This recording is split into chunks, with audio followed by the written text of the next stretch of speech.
Hello, Rusty. Howdy, Mike. How are you, my friend? I'm wonderful. I am living the dream. How are you? I'm great. I'm going to tell you, bro.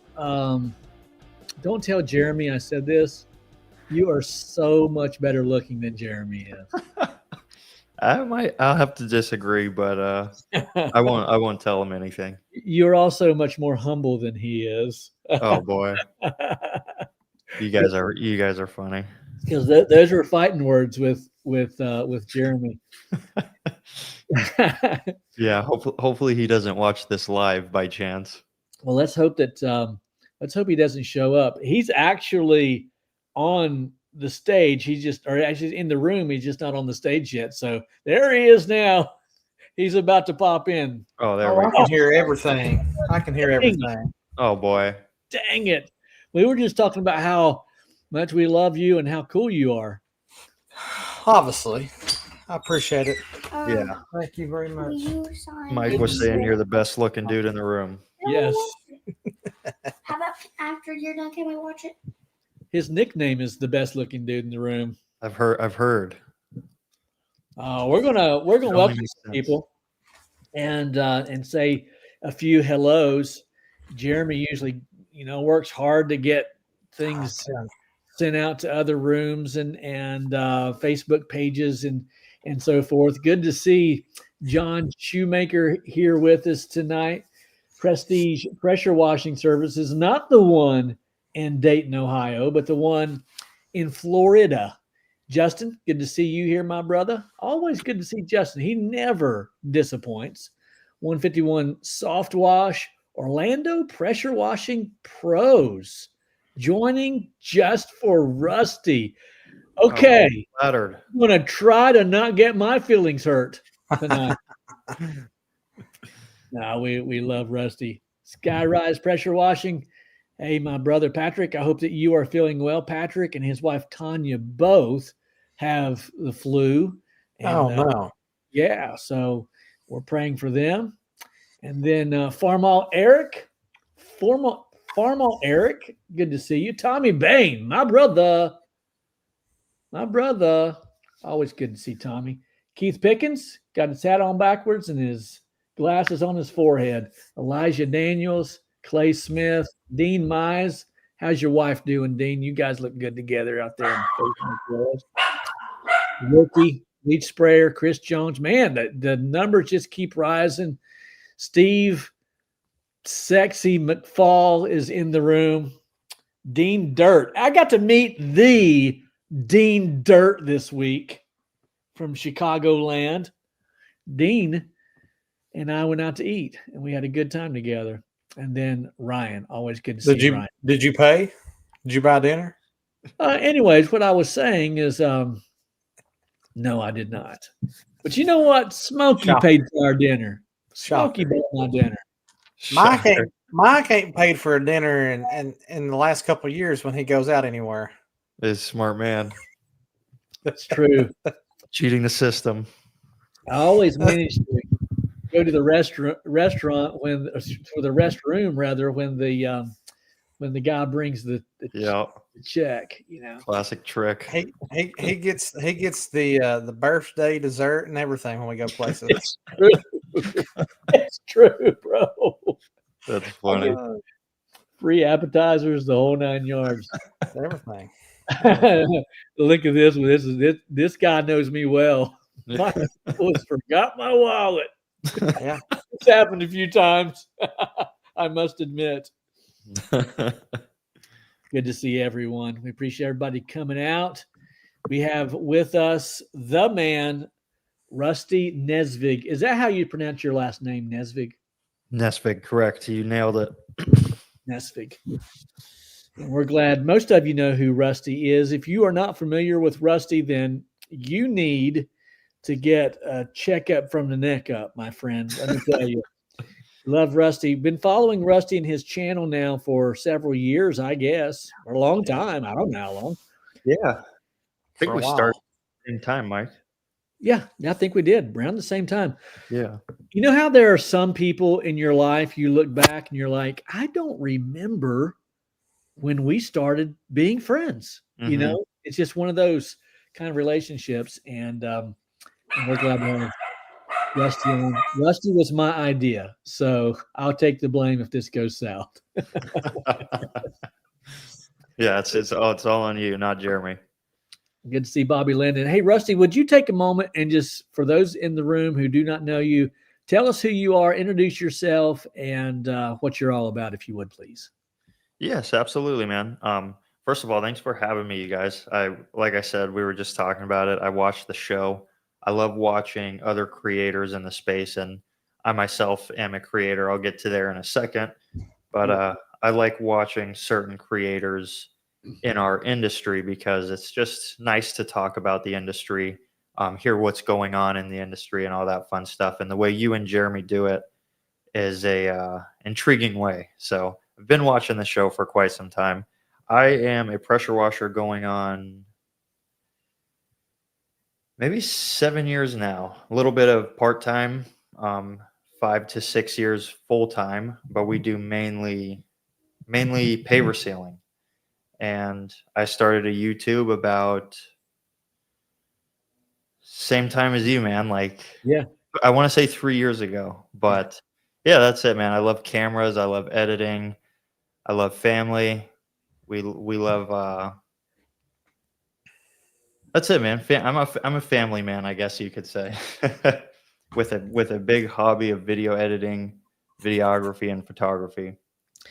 Well, as I said earlier, if you do not currently follow or subscribe to Rusty's channels, then we'll make sure that we get that posted on the screen at some point. But nonetheless, what you're going to find with Rusty's content is an extreme amount of creativity. He is a true creative. I kind of just, I don't know. I do more tampering than anything. You see the sign in the bathroom that says no tampering. I'm a tamperer. That's what I do. Yeah. I tamper with things. So I tamper with videoing and editing, but Rusty's stuff it's true creativity and professionalism. And by the way, the information content that Rusty puts out there for all of us is just top notch, over the top stuff. You will not go wrong following Rusty.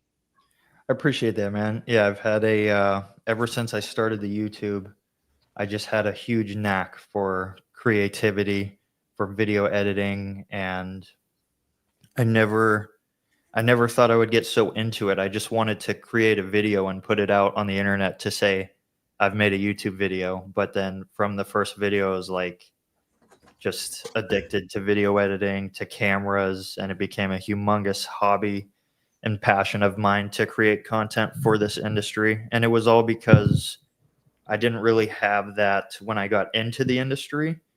There wasn't too many people that were creating content. There was, but there was like Southeast Soft Wash Cody, and it was just very informational stuff. Very thankful for everyone that was making content at the time, but I didn't have like a creator that I can resonate with. And Sure. I was like, you know what? That kind of needs this industry kind of needs that in this space. And I've been wanting to start a YouTube for I had no idea what, and I'm like, this is a good opportunity. I just started pressure washing, and I'll make a video about it. So I did, and that's where it took off. Yeah, it's awesome. How much time would you say that you spend editing your content, making it what it is, suitable by your definition for your subscribers? Too much. Yeah.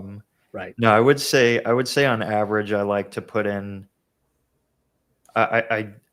Ideally, I like to spend 2 to 3 hours on one video, and that's me being very streamlined, knowing my softwares at this point. I can create a pretty above average edit, and as in average, I mean production wise, not like views or like virality, nothing like that, but just to my standards, an average edit takes about 2 to 3 hours, which once took me 6 to 7.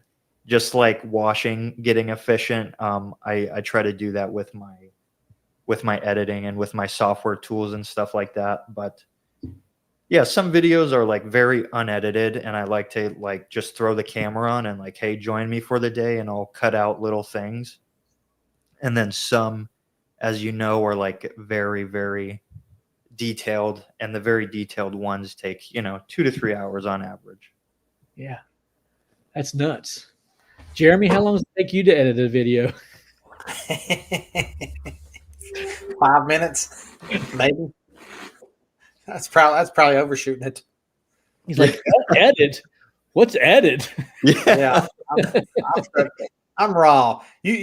So you said you tamper, and Rusty's really savvy. I'm like the caveman, like with a rock. That's it. Like just, I love it. I'm out, man. I'm out. I love And it. it's like you guys are way more. It's like an expression of art in a way for you both, really. And for me, it was just a document and a journey, and it's more of a documentary than anything. So yeah, like I made a video today, and it's probably about 3 minutes long, and it took me no time to edit it because it's two straight clips of video, no reshoot, no say something again. It was just this is this, and this is this, and this is the video. Well, And, could it be that the reason it takes Rusty so long to edit videos is because he's terrible at making the videdos? Maybe that's it. That could be a big factor. That was definitely a big factor in the beginning. I like the way you do videos, Jeremy, and same with you, Mike. Even though you do a little more editing than Jeremy does, I like the authenticity you guys bring to the table, because for me, I tried to stay like I studied content so much, and it was like, oh, I need to do this to keep my audience attention a little bit longer, and I need to do that to increase the views on my video. And a couple of my buddies do this in the industry as well, film for pressure washing, and I watch them film themselves, and it's like they're just so authentic, and people love that stuff. Obviously, they want to resonate with you, not with someone you're trying to be behind camera. So when you don't do the editing, it's like 110% authentic Jeremy, and I love those type of videos.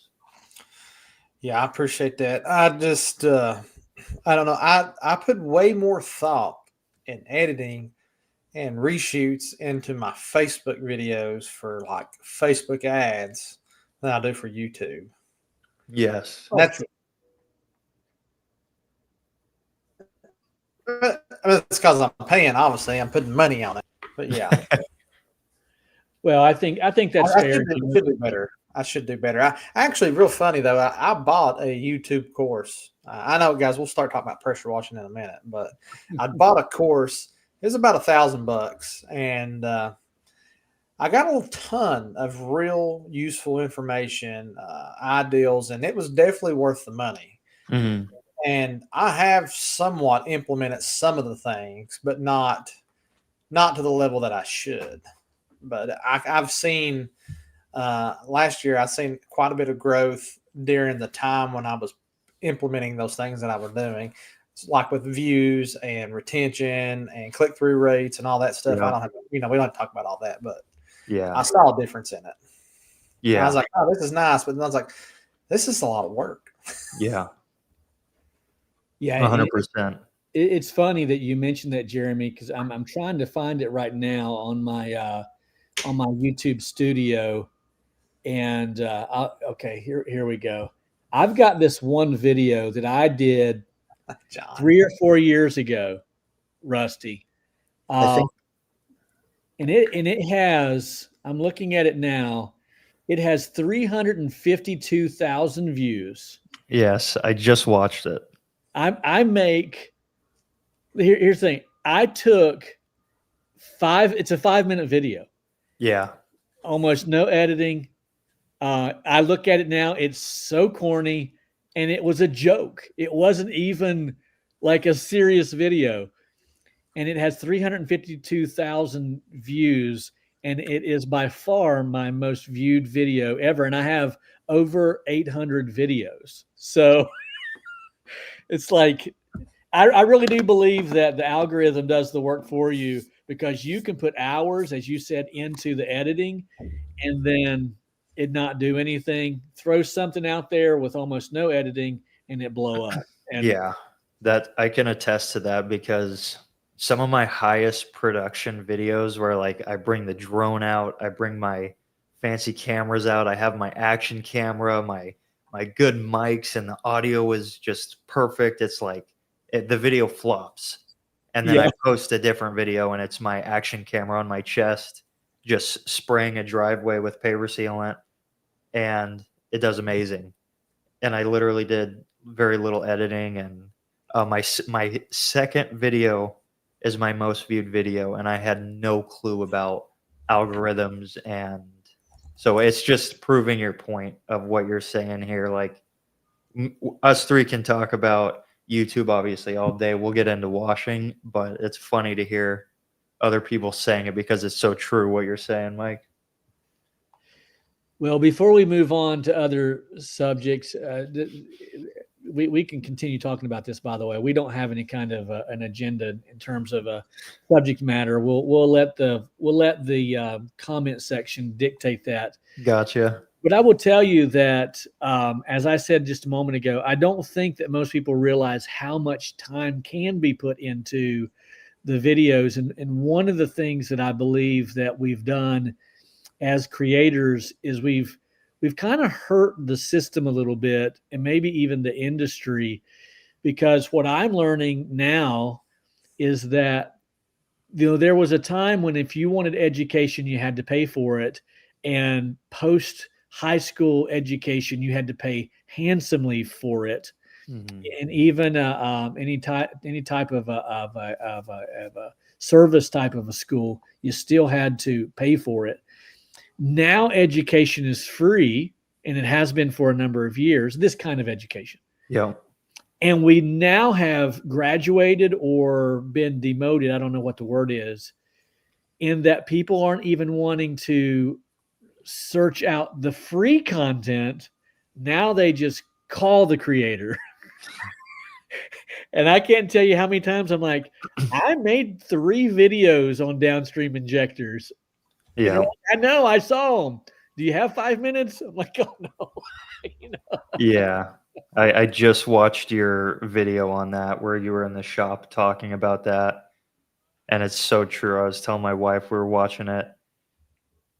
I can't let her know I told you, but she thinks you're hilarious. We're watching your video and you were saying, you guys, you're talking about the free education. And it's like, I know when people watched my videos and then reached out, and they're in desperation search of help, because it's like, I can tell they're like, hey, I tried this, I did that, what you said, I did this, I took that advice, and I'm just still stumped here. And then you get other people, like you said, it's like the most you've spent 10 hours in total posting videos about this topic, and someone's like, hey, can I call you really quick? And it's like, man, it's like, I want to help everyone, but I want to especially help the ones that are taking my time serious and taking their time serious, and not just trying to skip the whole education part. Right. 100%. We want to skip the whole research. Yeah. There was a time when mom had to drive you down to the library to write a report, that now you can either Google it or, even better, Chat GPT. Yeah, right. You can find the answers. My goodness.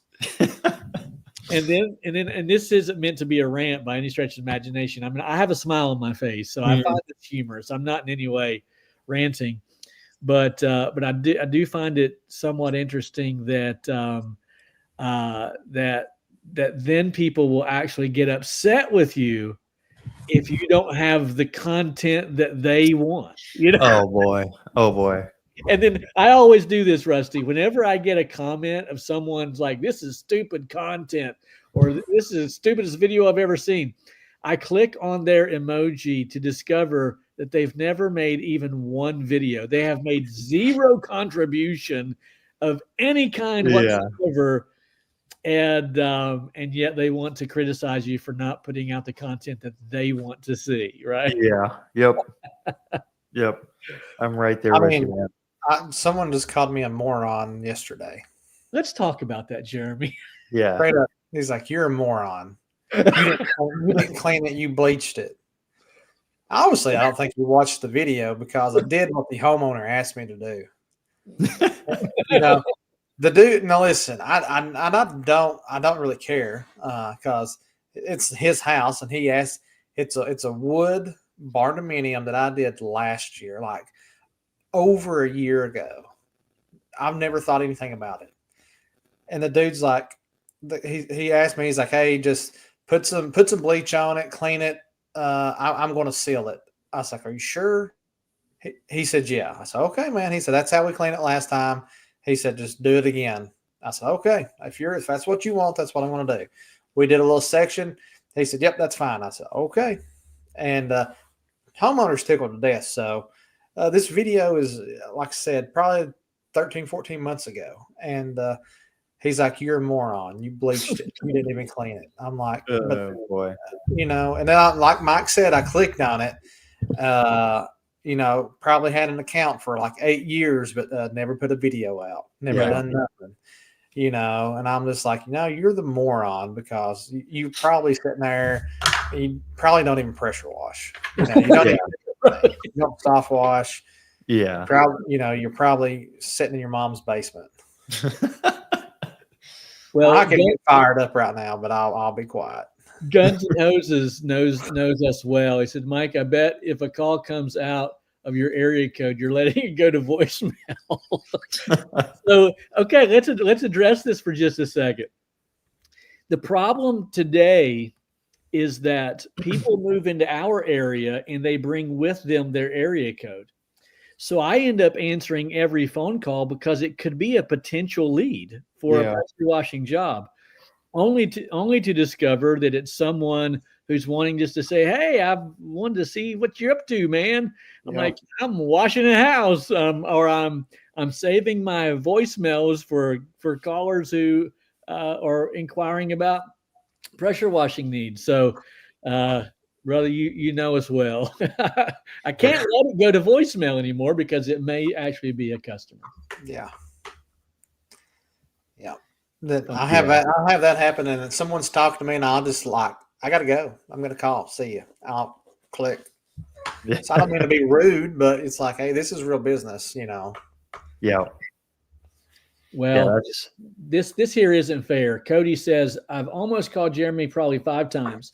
Was going to ask to pay to talk to him, but I'd never bother you." That's not fair either, brother.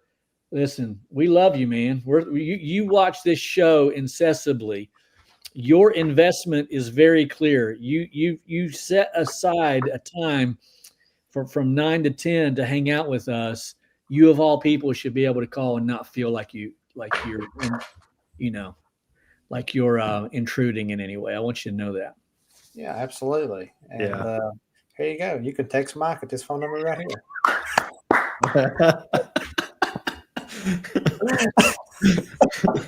You see this, Jeremy? This is a piece of bubble gum. I'm throwing it at you. Yeah. See, my phone number is nowhere in the banners and the stuff to throw up on the screen. Here's a paper clip. I'm throwing it at you. Yeah, Mike. I thought it was really funny. You were like talking about how people just call you as you're filming your video, and your number is plastered right on your vehicle chassis. As you're like, you guys are just calling my phone, and you're not doing the research first. And your phone number is like this. It's right behind it. And it's in the video. Yeah. I've tried to. I'm very conscious about it now because a lot of your viewership, you'd be surprised, and I'm sure you already know this, but like a lot of it is people that aren't subscribed. So if you don't want your phone number out there, even though it's in previous content, like of course you have old videos with it in there. We all do if we have wrapped vehicles. But the more conscious you get about it, the better the reaching out and the phone calls will get, because a lot of people are not subscribed that watch you, and they're seeing a video that does well, and then it's like that's their first video they saw of you, and they're like, oh, what, Annie's got his number on the video, I'm gonna call him right after this is great, I love this dude's channel. Yeah, it's fair. And it is quite a compliment. It is quite a compliment. Yes. And I try to receive it that way. Mhm. But we can only handle so many compliments, right? And Yeah. I never want to come across as being, upset in any way whatsoever. No, absolutely. I guess, and we'll move on. But the whole thing is just remember that you're not the only one. Like one guy, this is what I'm about to tell you is true. We'll move on. One gentleman called me 3 days in a row, and the first 2 times I was not able to answer. I don't know where I was. I couldn't tell you. But I do know that he'd called 3 days in a row. And the third day, I was able to answer, and so I answered, and the first thing he said was, "Man, I've been trying to get a hold of you for the last 3 days." Oh boy. See, I don't even know him. I don't Yeah. even know who he is. I've been trying to get a hold of you for the last 3 days. Like I've got a store or something and they've been knocking on the door trying to get in, Yeah. and I said, but brother, just keep in mind that you're not the only one who has been trying to get a hold of me and then he said, oh, I get it. And I thought, no, I don't think you do, but how can I help you? Yeah. And it was a great conversation, by the way. Had a great conversation. Good. But there are a lot of people who just feel like that there's this, a certain privilege or right because they know the phone number, and it's not necessarily fair. But Correct. I think I've come to a point where obviously when I started, probably a lot like most people, I use my personal number, and now it's like my personal number is not my personal number anymore. Like I told Mike, like I'd love to change the phone number, but at this point, I just have to get a new personal number. right. That's something that I didn't think out very. Wasn't real thoughtful on that. So. Yeah. I switched when I started getting the customer phone calls at 3 a.m. I was like, yeah, it's time to get a different phone for business here. Wow. For sure. Well, we have Rusty Nesvig on the show tonight, and we would be remiss not to talk about pressure washing and paver sealing. Paver sealing for sure. I hyped him up to one of my buddies. I was like, man, you got to get on that. You want to get into paver sealing? I got the guy for you. Exactly. What got you into paver sealing? And because we know that generally speaking, that's not the target from the get-go. For most of us is, hey man, whatever the guy on the other line or the other end of the line needs, that's what I do. But you have somehow or another found a niche within this niche of pressure washing, and that is paver sealing. How did that come to be? Yeah, that's a great question, man. And like you just said, you're looking for a niche within your industry. And that's not something I took grasp of very quickly, because like a lot of us, this pressure washing was my first endeavor. So as I was learning to become a washer, I was also learning to become a businessman and a salesman and operate all the hats. This was my very first endeavor, but there was so many communities popping up, and there still is. Like, we spend 90% of our time in a humongous brand new development 5 minutes from my house that is loaded with brick pavers. And that's leading me into the answer, is that we just had a huge demand. Well, I wouldn't say demand, but we had so much potential with all the brick paver driveways being installed in our area. And a long time ago, a buddy of mine was like, oh, I'm doing paver sealing, and not a lot of people knew about it in the area. And I was like, it was kind of a scary thing. Like, people were a little intimidated by it, and it was like, oh, that's a seal coating. Do you need different licenses? Blah, blah, blah, blah, blah. And it just got to the point where I'm like, I'm gonna give it a shot. And just like pressure washing, I had no idea what I was doing in the first place. And I'll just take that approach to paver sealing. Obviously I'm gonna do my research and try not to do my customer a huge disservice, but I was like, we're just gonna jump into it. And then since then, it's we've focused on it definitely, and we've marketed for purely paver sealing at times, but it's also just kind of called out to us at the same time as us chasing it. And it was like, how do we not chase this avenue? Like Mm. a lot of my mentors were saying like, hey, you need to find a you need to find a niche in your industry, and like, whether that's roof washing, house washing. And I just wasn't finding that until paver sealing. And I'm like, I'm gonna make this what we specialize in. Wow. Yeah, that's interesting. Someone commented here, and Scott Terry said he must be from Florida. Someone else said Florida is the home for paver sealers, and Yes. yeah, there's no doubt that there's certainly a market there. And you found that to be, what percentage of paver sealing would you say is consumes your calendar for the most part? I would say close to, depending on our marketing, I would say if we're just going to go based off of organic marketing and word of mouth, it would take up about 80%. Wow. Yeah, yeah, it's a crazy. It's funny because I see your guys' videos and you're like, you have all these opportunities for huge cement driveway washes, and that's at least in my specific neighborhood, that's so rare to get like a super long cement driveway. It's usually brick pavers, or it's usually just HOA communities with standard 2-car driveways with brick pavers, like on an average of like an average house without extensions is like 1,500 square foot to 2,000 square foot of pavers front and back. And it's just every neighborhood, like every neighborhood you enter is brick pavers. Wow. Well, Devin Mingus is a local washer here to me. Devin is a dear friend, and he asked a question of you, Rusty. He says, have you ever used Deco Silicast paver sealer? And if you did you like it? Yes, that was Devin. That was our first material, and the reason we went with that was because obviously the convenience of not having to mix a 2-part sealer. Deco Silicast is a 1-part, so you just open the pail and then you spray it however you'd like. But with that said, there's so many better options. At the end of the day, you want to put the best material on your customers' property, whether you're learning or not. And you can message me, man. I'll steer you not towards one product, but just a ton of options that you can pick from. And I don't want to bash anyone, but just personal experience with Deco. That's what we started with, and I've had almost every job we did with it fail, like 6 to 8 months down the road, and it just didn't look great. And other products will get you a lot farther and make your customers a lot happier with your work. Fair enough.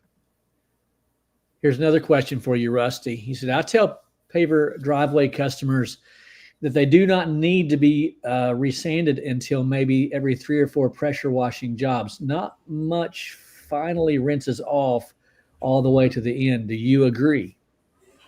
Not much finally rinses all the way off at the end. Rusty, I tell paver driveway customers that they don't need to be resanded until maybe. Yeah, that's if I'm understanding correctly, out of the toolbox, we don't, because brick pavers are so common down here, especially in my area. Like I get a lot of comments from people that are not in my area, and they're like, "Oh, well, why'd you just pressure wash that brick paver driveway and you didn't resand it?"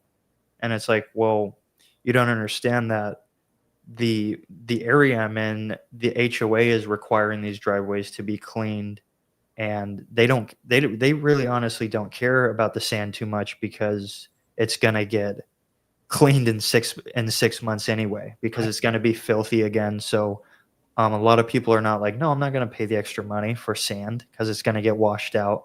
And that's when we tell them, like, hey, if you want sand to be locked into the hardscape and truly serve a purpose and not get washed out with the next rainfall, then, consider paver sealing, and here's some information on it. But yeah, we don't, like, a lot of people, I get what you're saying with that question. A lot of people are like, oh, you need to resand it right away. And it's depending on your area, you really don't.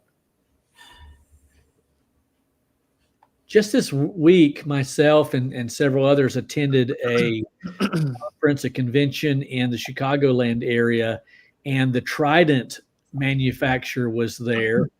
Now, Patrick here was not at the conference, but interestingly enough, he says Trident is what we use. Mm-hmm. And they did an expo there outside of the hotel, and they showed us the process, and it was quite interesting. I've never done sand and seal. I've only done seal, wash and seal.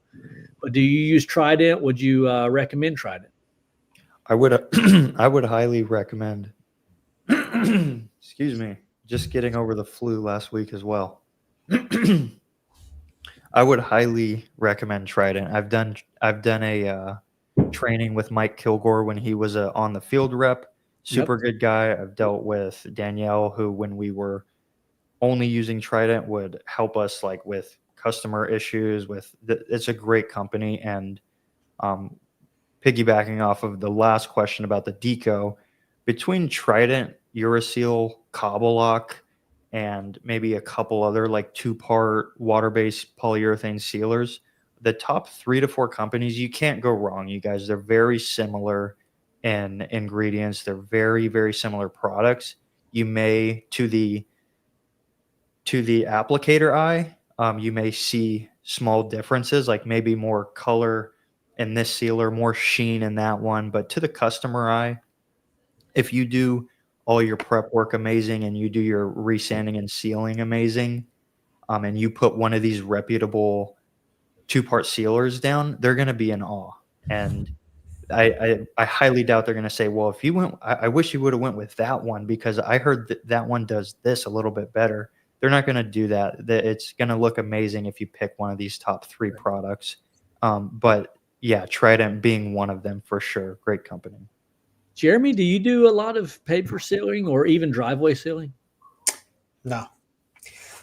I've seen someone mention that, but I don't know that I've really ever seen a paver driveway where we're at. There might be, I've seen paver pool areas, a few of those.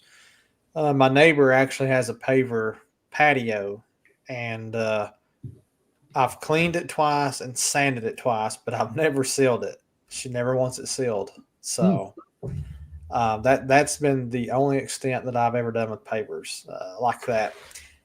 I don't know. I just can't. I guess I just can't price like concrete sealing. I never went on. I don't know. Do you have a lot of pavers around you, Jeremy? No. Not much. No, we like our driveways. You were talking about the driveways. Like our average size driveway where I'm at is probably 2,000 square feet, 2,500 square feet, concrete. You got some blacktop. A lot of it's concrete. Gotcha. So I love cleaning it. It's great. Yeah. No one ever wants to seal it. Yeah.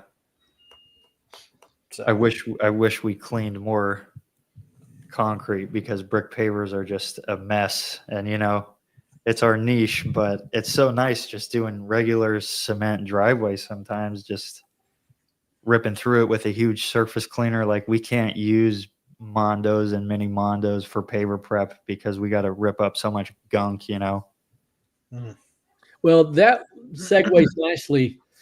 John says, when trying to not completely disrupt the sand, how much do you dumb down the pressure on your surface cleaner? Where is that? When trying to not completely disrupt the sand, how much do you dumb down the pressure on your John, we don't dumb down the pressure for that reason of trying not to disrupt the sand. If someone wants to keep the sand in there, then we like it, like especially in the case that they had their pavers sealed and that sand is still in those joints, we say, hey, your pavers have obviously been sealed recently, so let's do a soft wash on them and we'll chemically treat them. We're not totally going to be, digging every piece of grime out of your driveway, but we are going to get it very clean and we can assure you will be happy.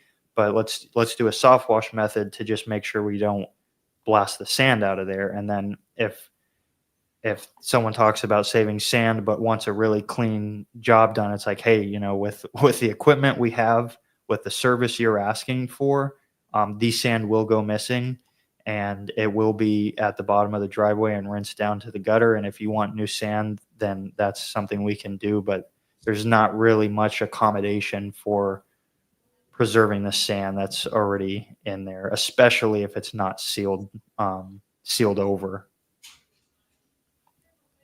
No, that makes sense. Out of the box, says Rusty, I price about 30% more for pavers just because the rinsing takes longer. How about you? Yes, we don't typically, we're not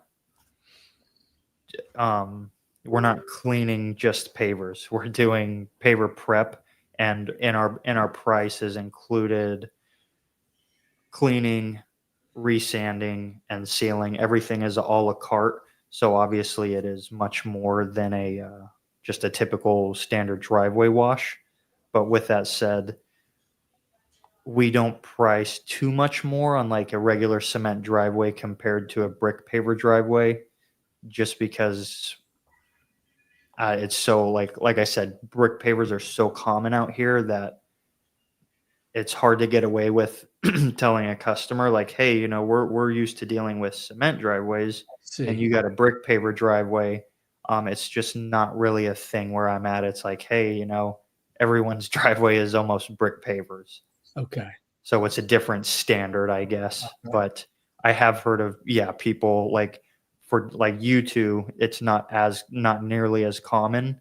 If it wasn't something I tackled every day and it was a one-off in the area, I would definitely raise my prices, because paver prep, whether you're washing or cleaning, sanding, sealing, just dealing with them in general, takes much more time and detail. Fair enough. Jeremy, do you know Derek? Who's Derek? The dude on the screen? No. Derek says, I'm in Kentucky. Was he bragging when he said that? I'm in Kentucky. Yeah, no, I don't know him. I'm in Kentucky. I still stamped an aggregate. Sometimes when you're in these rooms, you just kind of have to ad lib as to how you think that they're saying it. I doubt that that's how he's saying it. Hey, what is it? Go ahead, Jeremy. I'm sorry. No, I was gonna say, we have a lot of stamped, like my driveway.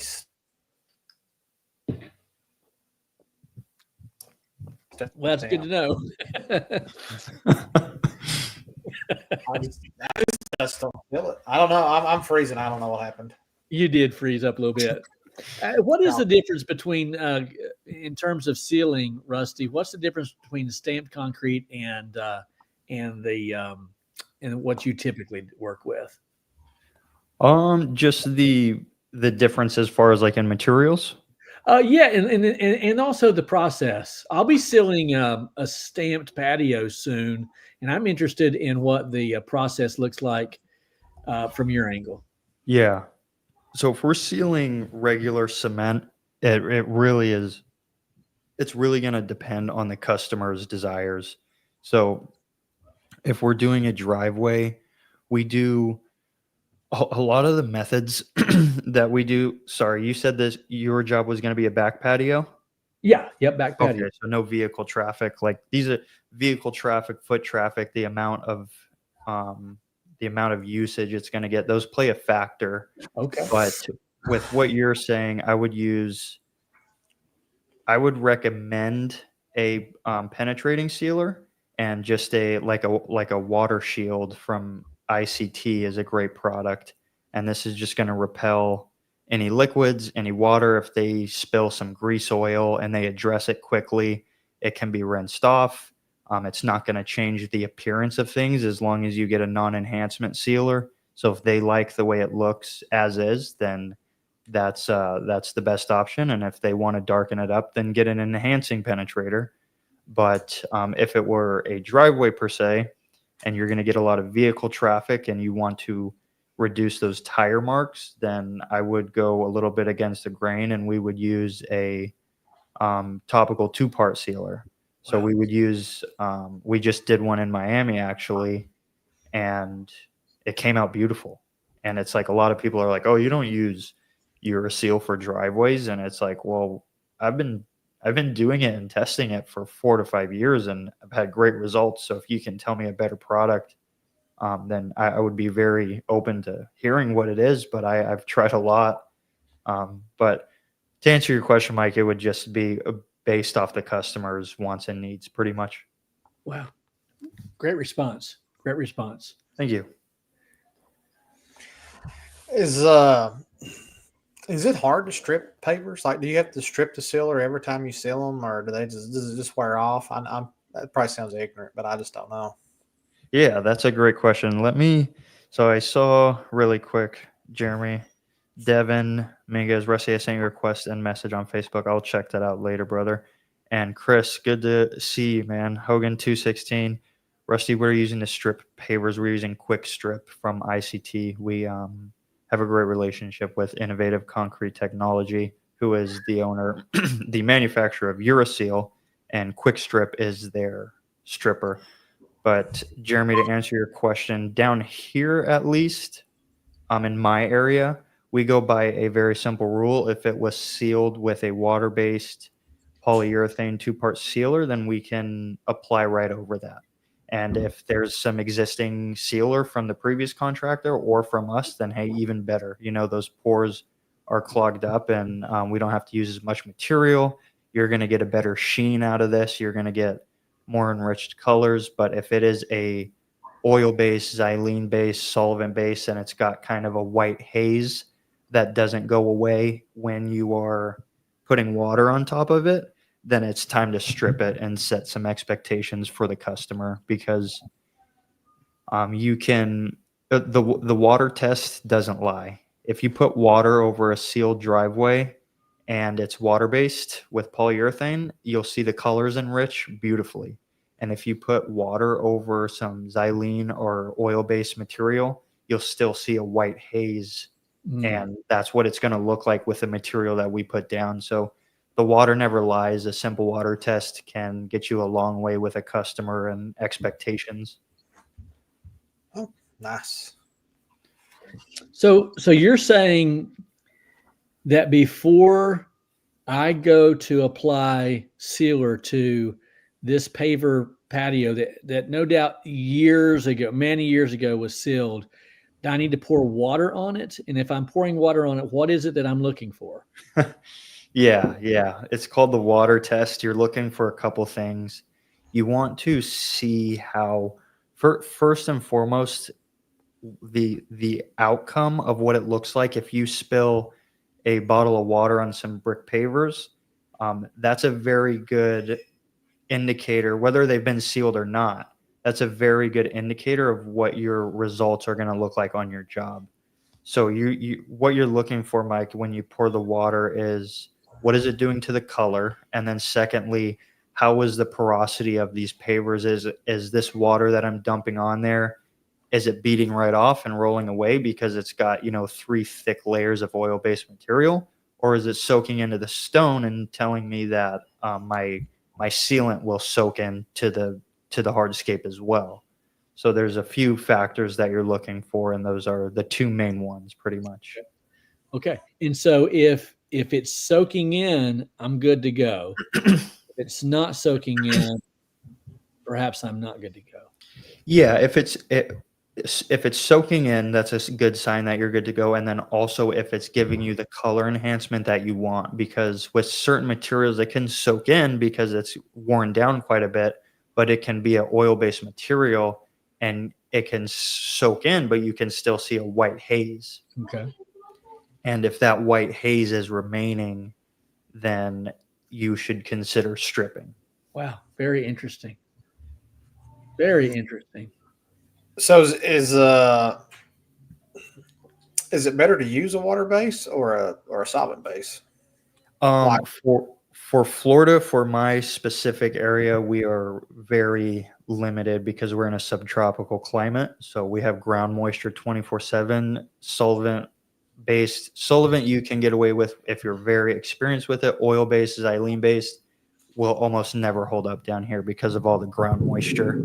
You know, we're sitting 5 feet above the ocean and it's just constantly soaked down here.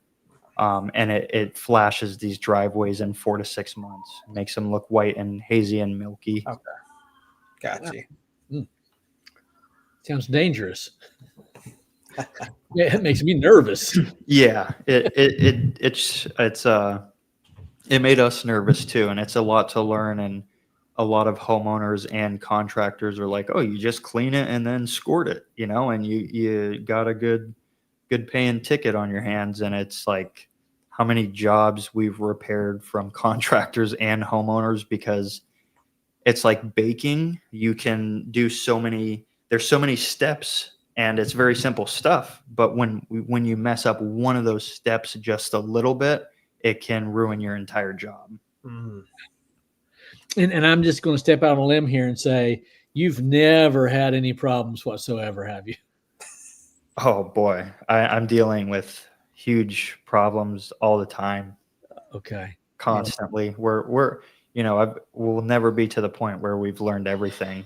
And if we did, then the next product comes out and the next technique comes out. You know, we're always trying to upgrade our service for our customers and deliver more than we told them we were going to give them in our paver sealing services. And with that said, we try to get a little too fancy sometimes, and we have some issues on our hands. Yeah.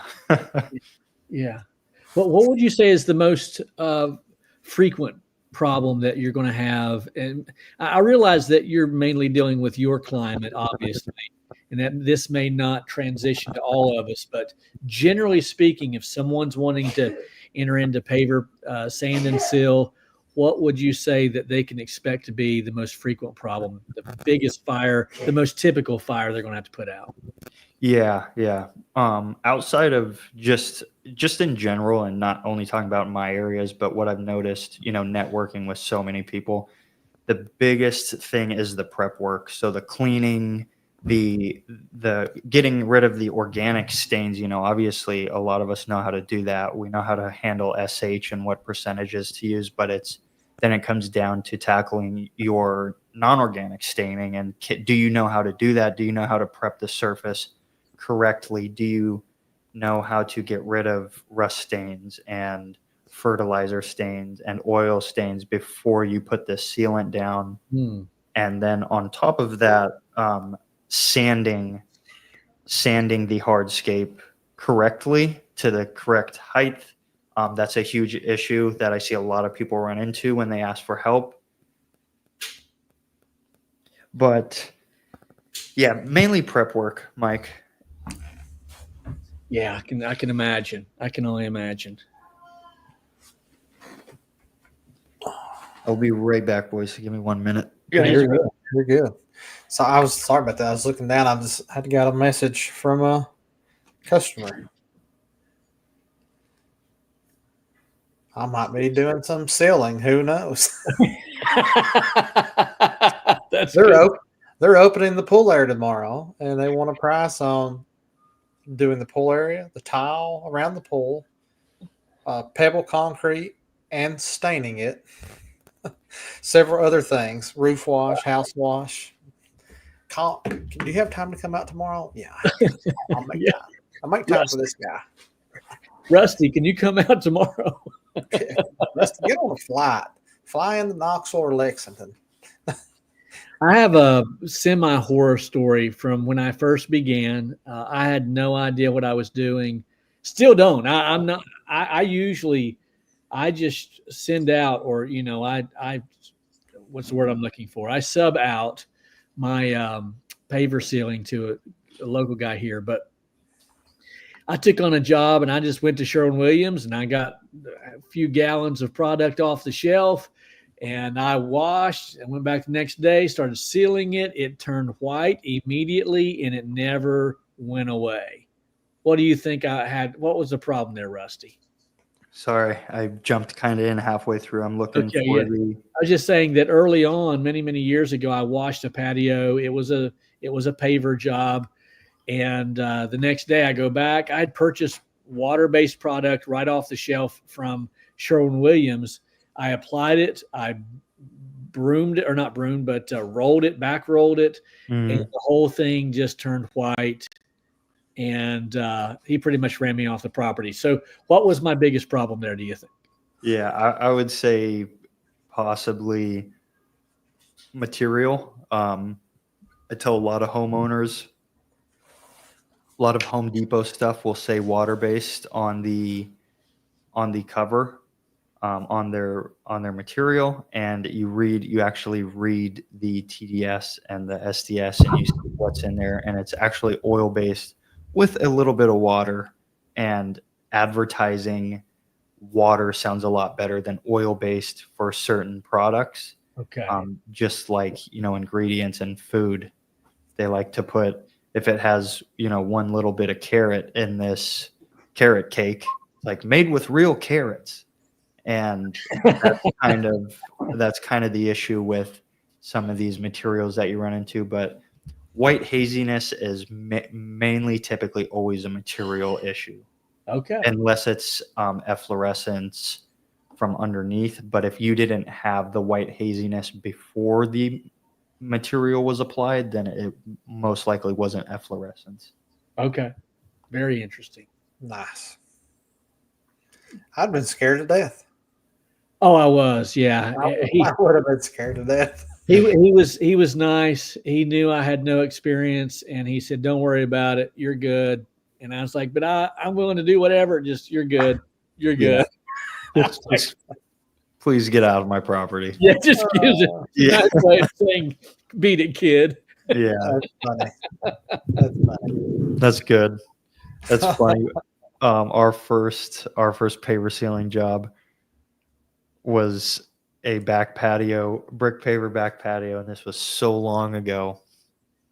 And no one told me that two-part material, or even deco. I think it was deco at the time. It was a one part, but it was a water base, but it applies white. And we started spraying. And I looked at my brother Chris, who's my employee. I'm like, "Dude, this is not good. This does not look good. It just looked like glue on this guy's back patio." Exactly. And it was totally fine. This is how the material applies. And it goes away, but we were freaking out, and I'm like diluting it down and back rolling it and trying to get it off the pavers. It was hilarious. So this one product that I use to seal concrete driveways, it goes on purple. And I was applying it on this job, and the homeowner comes out, raises the garage door as I'm putting on this purple sealer, and I think he actually turned purple like a Smurf. He just, or not a Smurf. What's the purple dinosaur? He just, Barney, man. yeah, Barney. He turned purple, and I looked up and I said, "You did want the purple version, right?" And he's like, "No." I'm like, "It's okay. It's okay. It dries clear." So freaked him out. Oh, my story is always the best. I'm glad we got to have a paver sealing conversation. Yeah, no doubt. No doubt. Yeah. Jeremy, if either of you two run into it next time, try to upsell it and tackle it. It's a very rewarding job. And my neighbor's patio would be ideal. I mean, it's just like fire pit, about 6 chairs around it. It's not big at all. Like it's probably like a 20-foot, I don't know, diameter. I guess Yeah, that's perfect, man. it would And be great to learn on, you know. Yeah. You That's- can reach out. There's so much help. Obviously, you can reach out to me any given time, but there's so much help for paver sealing out there. A lot of good dudes making content about it, but Yeah. I think you guys would love it. It's like I remember I was nervous too starting out, but once I started doing it and like seeing, obviously, there's satisfaction in the transformations that we bring to these properties, and you see it on a brick paver driveway that you completely transform. It's like, wow, this is really awesome.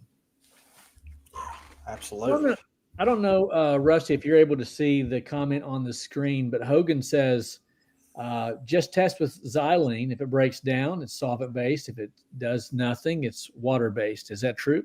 Yes, I was reading this before you pinned it, and I was gonna say what Chris said is excellent advice. This is very true. Okay.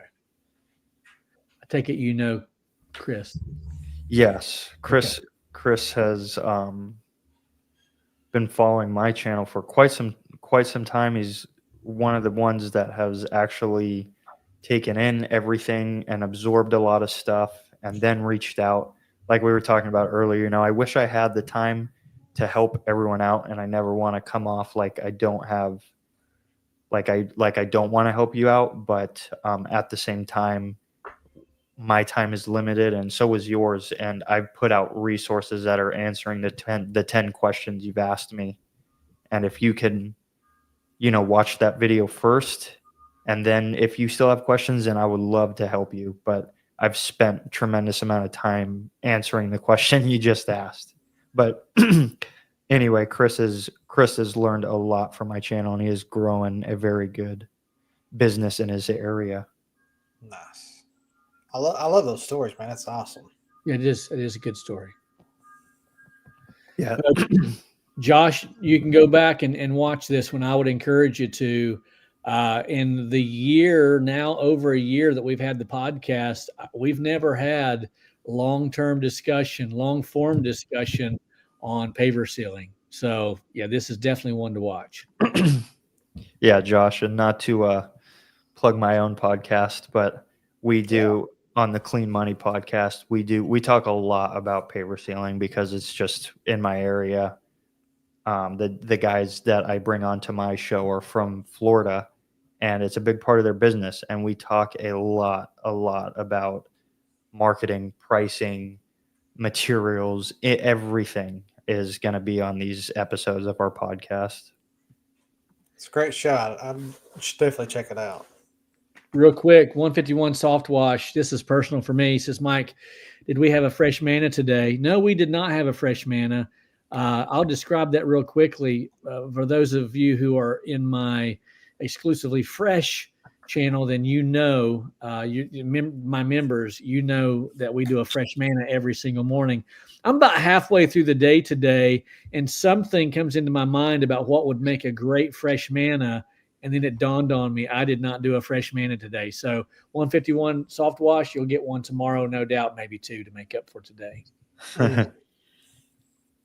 Hey, Rusty, real quick question. Patrick Johnson says, where do you purchase your wands and spray tips? Yes, great question. We get everything from Sailfish Spray, Skyrise. They're local to us, but they are also online. They're the ones who build our Maverick spray systems, which is the small 1 gallon pump on top of a bucket lid, and you can plug it right in.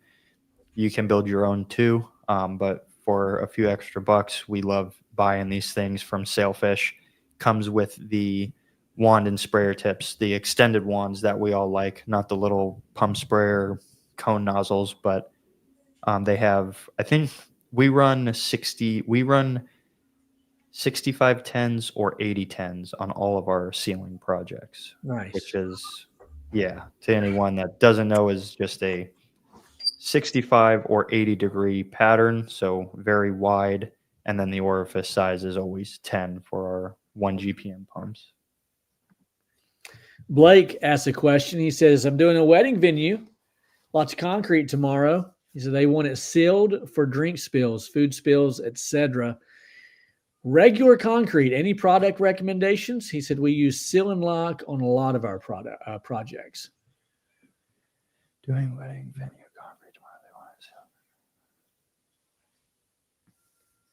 Yeah, I'm not too sure. I know we use seal and lock. I know seal and lock is a big manufacturer, so I don't know what specific product you're talking about from seal and lock, but we use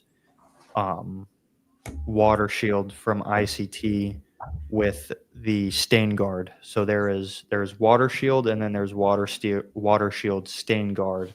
And for a wedding venue, applying this twice a year would do wonders for that wedding venue. And it works out for you too, because it's like, hey, you're gonna get a bunch of foot traffic, so let's make this a biannual thing.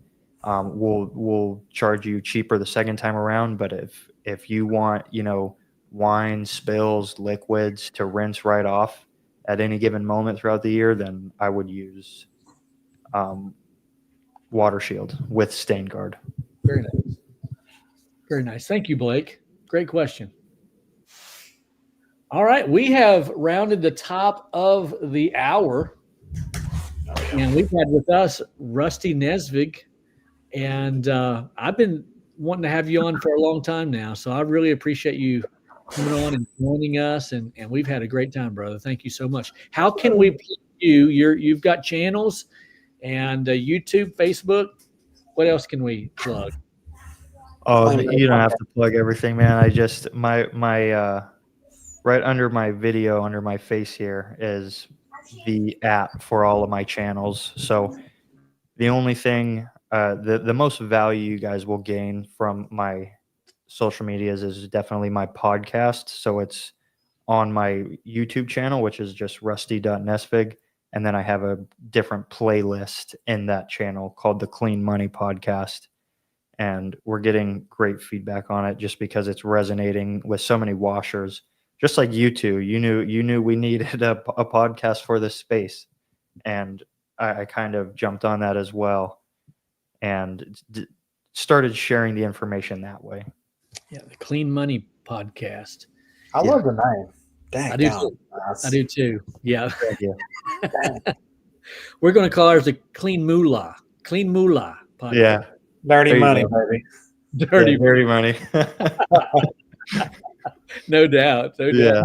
Well, now you plugged your YouTube and whatnot. I'm going to also post your home phone number, your personal phone number. Yeah. But guys, don't call until after midnight. Okay. Yeah. Yeah. Let me send you all of our numbers over here, Mike, and then you can post them. It's area code 513. No, it is not. No, it is not. That's classic. I love that. Yeah, it was an honor though to be on this with you guys. I love what you guys are doing, and like I said, I'm always dropping in, watching the show, and I've always catch myself like being on there for 30, 45 minutes. I'm like, these guys are just awesome. We're just idiots. We're morons. That's what we are. We're morons. So whatever you want to call it, you got an entertaining show. No, I will tell you, Jeremy, we've had some killer podcasts over the last little bit, and I think we're going to ruin our reputation as being the worst podcast ever. We're kind of moving up the ranks. We're gonna have to mess something up here. I don't know. Yeah, it won't take long. Yeah. Rusty, are we going to be seeing you at any events this year, the huge, or are you going to Trudy's cleaning thing there in Panama in November, or where might we run into you again? Yeah, Trudy's is up in the air as of now. We will definitely be at the huge convention. So I was going to speak to you guys, both of you guys. I want you to jump in on this with me, but at the huge convention, we will be set up at the C3 booth, and we will be representing C3, and we will have a podcast set up in the C3 booth. We're going to get our own little space. So I want you to utilize the space to be on my show. If you want to bring some equipment, bring your equipment, and we can coordinate times. But I definitely, at the bare minimum, want to do a show with us three. Wow. Absolutely. Yeah, I'm gonna do it's gonna be anywhere from 15 to 20-minute, very quick interviews, back to back. But we're gonna have guests like Austin Davis and just the all the other creators in our space. And I want to get us all chatting at the huge convention. That's a great idea. Only if Casey gives me a shirt. I'll get you 3 shirts. I will. I'll sneak them out and pick them out and hide them just for you. Although the last time he sent me home with a skid, so I know. I was gonna say you got a whole lot more than a shirt last time. I did. I'm gonna up the ante. I want 3 shirts and an energy drink. So Oh boy, Hey, we can make that work as well, Mike. because I come away. This is one of my favorite things I got was. Oh yeah, there it is. Can you see it? Ah, the skid There daddy. you go. There you go. Yeah, That's funny. Guy keeps it. Guy keeps it on the keychain. it's on my work Yeah. truck. There He you go. doesn't even keep it on his keychain. Here you are. I thought it was too funny not to have it. I Absolutely. know. Absolutely. His son Caden has a candy business called Caden's Candy, and he's got the same little keychain thing made up. And the first thing when I saw him, he's like, "Here, take my keychain," and it's Caden's face, just like that, cartoonized next to a candy dispenser. Nice. Yeah, but I was gonna ask you, Jeremy, you are using that skid currently, right? No, it's in my backyard actually. Oh, you're using it as a table. No, so I had planned on building it, and then I was like, well, I think I'm just going to buy a flatbed, and then I'm Okay. like, well, then I was like, this is recent, and so I checked on doing the flatbed, and then I was obviously like way offended by the trade-in value of my truck that I was upset. I was like, I'm going back to the skid. So Yeah. I've actually got a parts list of things I've got to order, and I'm going to start building it. I'll keep in touch with you because I think we're doing a skid as our second vehicle, and I don't know too many people personally with skids, and Yeah. we've always done open trailers. So I'll see how life is for you after you run a skid, because I just hear about storage space is why I was asking you. Like everyone complains about storage space. Well, if you watch, and I'm sure you're probably familiar with Tim Curry, Expert Power Wash out of Oregon. To me, Tim's skid setups are second to none as far as the layout. It's so clean. It's so clean, and there's so much space in the actual bed part of it. What's his channel? Expert Power Wash. Yeah. Okay. Yeah, Tim Curry. I mean, he's all the time showing his shorts with them and showing the builds, and it's like I'm pretty much just going to build mine around the same way that his is laid out. It just makes sense. Nice. Because I'm like you, I don't want everything in the bed like taking up space. Correct. If I can't get a 5-gallon bucket in it, then it's useless, you know. So, Exactly. but yeah. Sorry, I know we've held you over here 15 minutes, so No, I could chat with you boys. I could I'm chat with you thankful that boys all night. yeah, I'm glad that you've come on. It's been great. I've had a great time. Likewise. Are you guys are both definitely going to the huge? Yeah, I'm actually going to I'm taking the parking garage cleaning class. Oh, sweet. Yeah, so I signed up for that one. Yeah, I'll be there. I will definitely Wonderful. be there. That's the plan, anyways. Yeah. Yes. Rusty, we always close out our podcasts in prayer. It's And John. so we're going to do that now. Go ahead, Jeremy. Did you see a comment? I was reading John's "Make Me One Large." Are you talking about the shirt, John? Can you see it? It is a nice.